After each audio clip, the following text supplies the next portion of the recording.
Good morning students, BCom semester 2 financial accounting 3।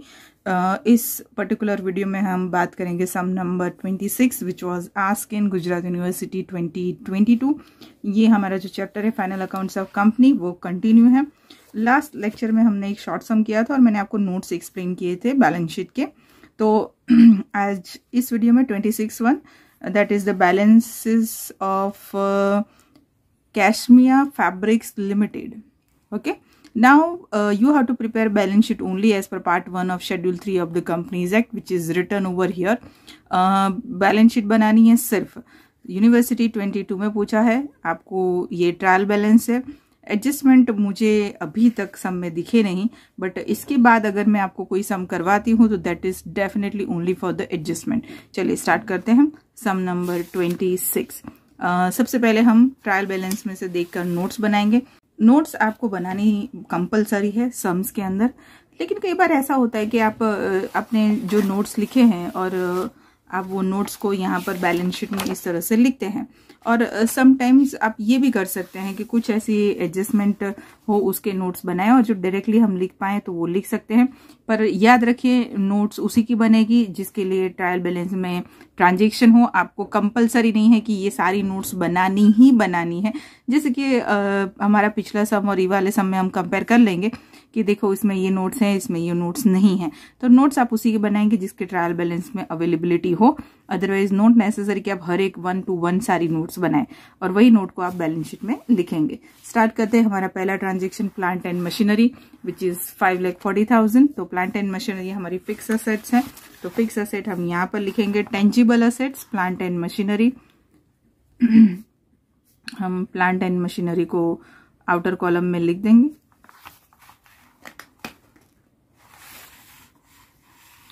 $5,40,000. Then we have the another one, 8% preference share capital. 8% preference share capital is a part of your share capital note number 1, that is 1,65,000. Then we have loose tools, that is 48,900. Loose tools is a part of your inventories. तो inventories में हम लिखेंगे loose tools and the amount is 5,40,000. Sorry, 48,900. Then we have computer software and mobile application. That is your assets, but it's an intangible asset. So computer software and mobile application,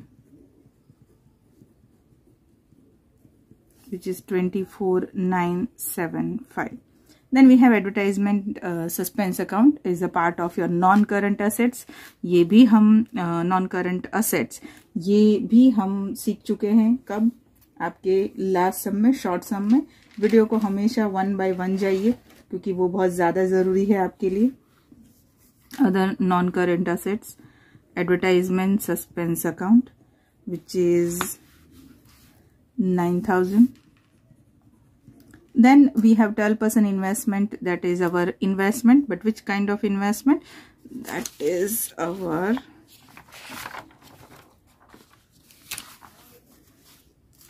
non-current investment. 12% investment in Ascent Limited, 73,500. Then we have office furniture, tangible assets, furniture. Furniture is, the amount of furniture is 1,44,180. Then we have equity share capital, 4,50,000. Equity share capital, 4,50,000. Then we have next is bills payable. Bills payable is your trade payables. तो trade payables यहाँ पर आएंगे। Bills payables 8,550. Then we have this creditors for expense. Creditors for expense is your liability, but type of liability is other current liability. It's not the part of your trade payables. So creditors for expense, it comes here, the last one. this is other current liabilities, creditors for expense, and that is 10,800. चलिए next is provision for taxation is your short term provision.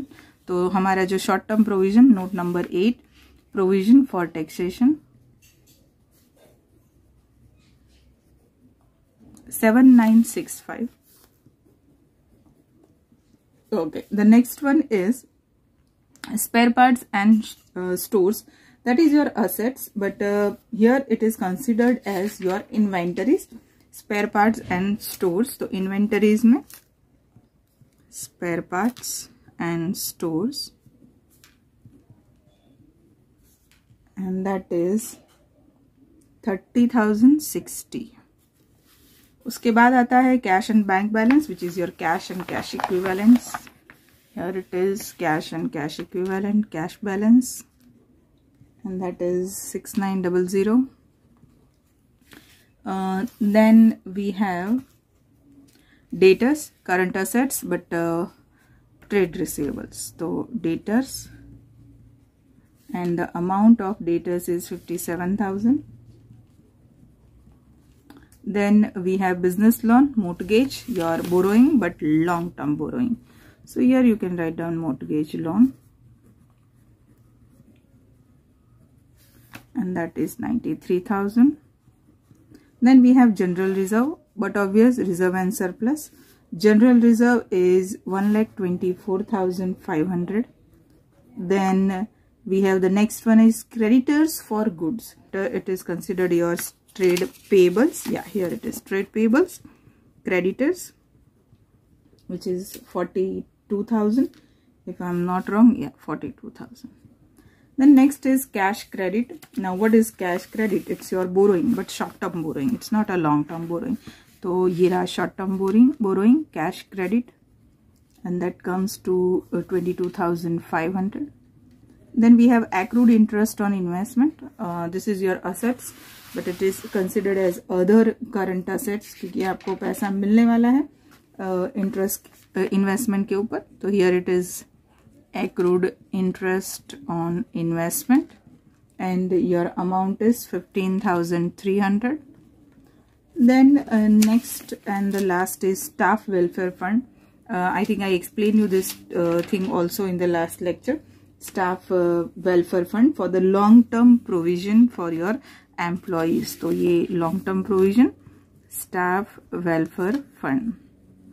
If you have done the last sum which I taught you in the last video, this will be more easy for you. तो just make the total. सारे balances हमने लिख दिए हैं, हमारे पास कोई adjustment नहीं है.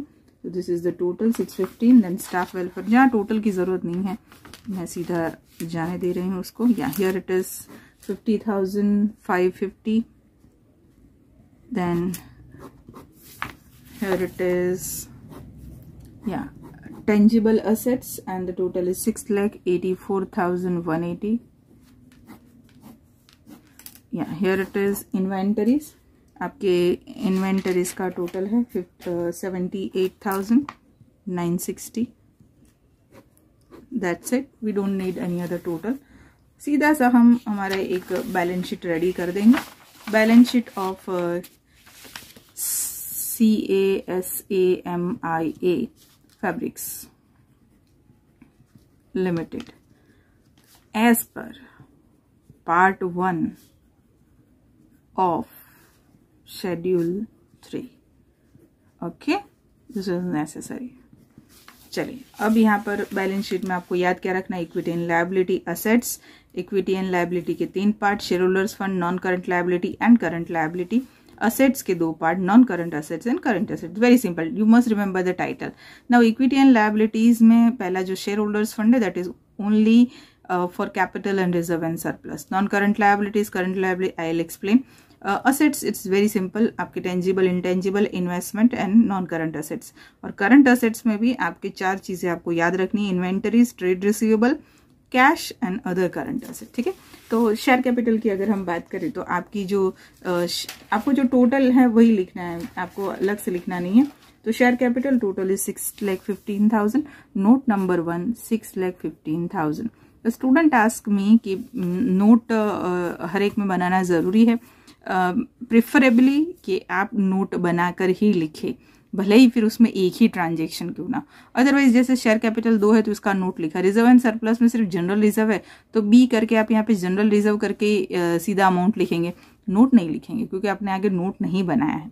So better write down with the notes. अगर एक ही चीज़ है तो भी always first check the marks. आपको हमेशा not in accounts but in each and every subject आपको कितने मार्क्स का क्वेश्चन पूछा है उसके बेस पर आपका आंसर आएगा. आपको 14 मार्क्स का अगर सिर्फ ये बनाना है तो आपको हर एक नोट बनाना पड़ेगा जो आपके बैलेंस शीट में है. If this question was ask in 14 marks, 10 marks, 12 marks, right, less than 10, 7 marks में पूछा है तो फिर आपका सीन चेंज हो जाएगा. आपको ज़रूरत नहीं है कि एक एक के लिए नोट बनाए. जहाँ पे 2-2, 3-3 बैलेंसेस हैं तो आप नोट्स बनाए, अदरवाइज आप डायरेक्ट लिख सकते हैं. If they ask you this question in 7 marks, 6 marks, 5 marks, right? But if they ask you this question in 10 marks, then prepare notes for each and every transaction. 12, 14, whatever the marks, more than 10. This is also applicable in theory as well. This is also applicable in other subject as well. Sometimes student ask me कि भाई 14 marks का पूछा है ma'am, इसमें लिखा है कि write down the important points. तो मुझे सिर्फ 5 ही पॉइंट लिखने हैं, एक्सप्लेन करना है कि नहीं. If they ask you in 14 marks, by default you need to explain. आपको उसको एक्सप्लेन करना ही पड़ेगा. और अगर यही चीज सिर्फ 4 मार्क्स में पूछेगी, explain following, write down the important points and the marks is 4, then there is no need to explain these points. आप 7-8 पॉइंट लिख दीजिए, खत्म बात. और अगर आप सिर्फ 2 पॉइंट लिख रहे हैं तो फिर उसे एक्सप्लेन करिए 4 मार्क्स के लिए भी. हाँ, फिर आप इस चीज को कैसे पूछते हो, क्वेश्चन आप गलत तरीके से फ्रेम करते हो. कितने पेजेस भरने हैं, that is the wrong framing of your question. Pages नहीं भरने हैं, आपको मार्क्स के हिसाब से कंटेंट लिखना है. क्या फायदा होगा, तो अभी आपकी स्ट्रेटेजी चेंज होगी, आपका पेपर कंप्लीट टाइम से हो जाएगा. आपको पता है आपको कहाँ पे ज़्यादा एफर्ट्स डालने हैं और कहाँ ज़्यादा एफर्ट्स नहीं डालने. So you can easily differentiate. आप जब पेपर लिखेंगे तो आप बहुत आसानी से डिफ्रेंशिएट कर पाएंगे कि यहाँ मुझे ज़्यादा लिखना है, कम लिखना है, यहाँ मेहनत करनी है, यहाँ मेहनत नहीं करनी है.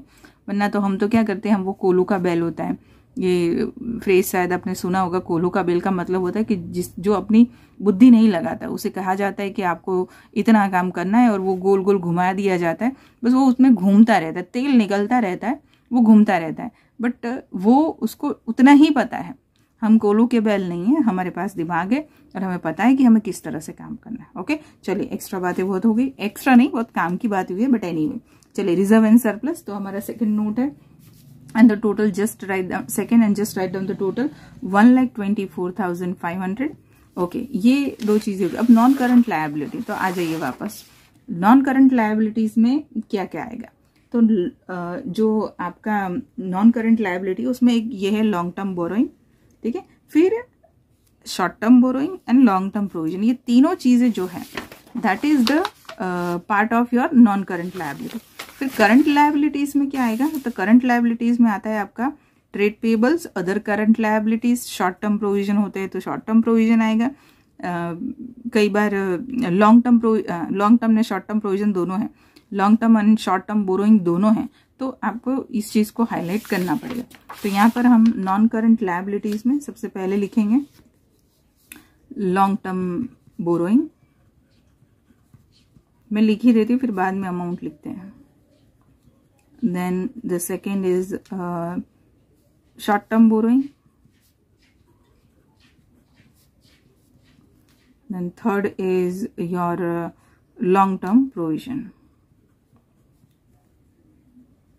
Short-term provision is the part of current liability. Long-term provision is the part of non-current liability. Okay, चलिए आगे बढ़ते हैं. And just write down the total. Okay, so long term borrowing, हमारी जो लॉन्ग टर्म बोरोइंग है that is note number 3. यहाँ check कर लेते हैं, नोट पक्की जानी चाहिए 3. Short term borrowing note number 4. Long term provision note number 5. Continuous ही होगा. 3, 4, 5 टोटल लिख देते हैं. Long term borrowing the total is 93,000.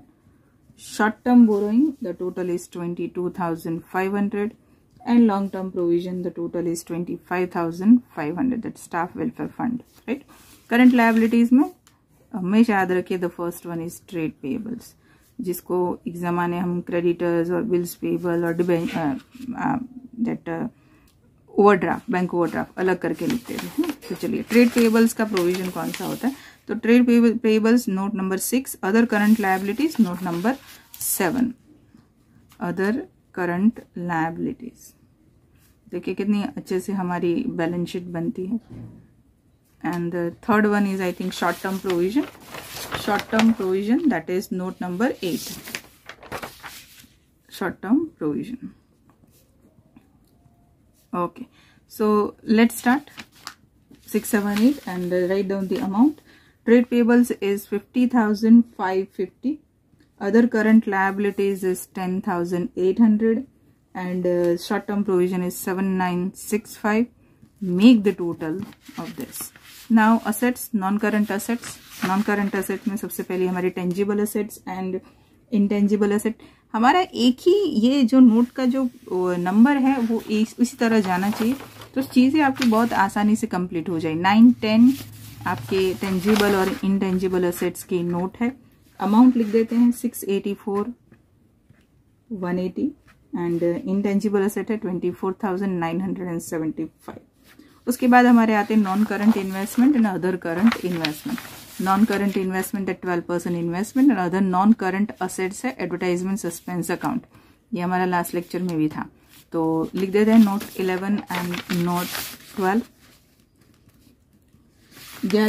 11 number के इन्वेस्टमेंट है हमारे 73,500 और एडवर्टाइजमेंट सस्पेंस जो है हमारा 9,000। अब आप ये कर सकते हो कि अदर नॉन करंट असेट की जगह यहाँ पे एडवर्टाइजमेंट सस्पेंस अकाउंट लिखेंगे तो वो गलत नहीं होगा, इसका मार्क्स आपको देंगे आपके। लेकिन अगर आप पूरे सही जा रहे हैं, आपके 14 आउट ऑफ 14 आ रहे हैं, फिर भी मुझे लगता है कि वो नहीं ही काटेंगे आपके मार्क्स। बट अगर आप परफेक्शन में जा ही रहे हैं, पूरा लिखा हुआ है, तो अदर नॉन करंट असेट आप उसकी नोट बनाएंगे और उसके अंदर लिखेंगे कि भाई एडवर्टाइजमेंट सस्पेंस अकाउंट। समझ में आया? Because this is actual method, ये सही तरीका है। करंट असेट्स में हमारी इन्वेंटरीज आते हैं। इन्वेंटरीज है 78,960।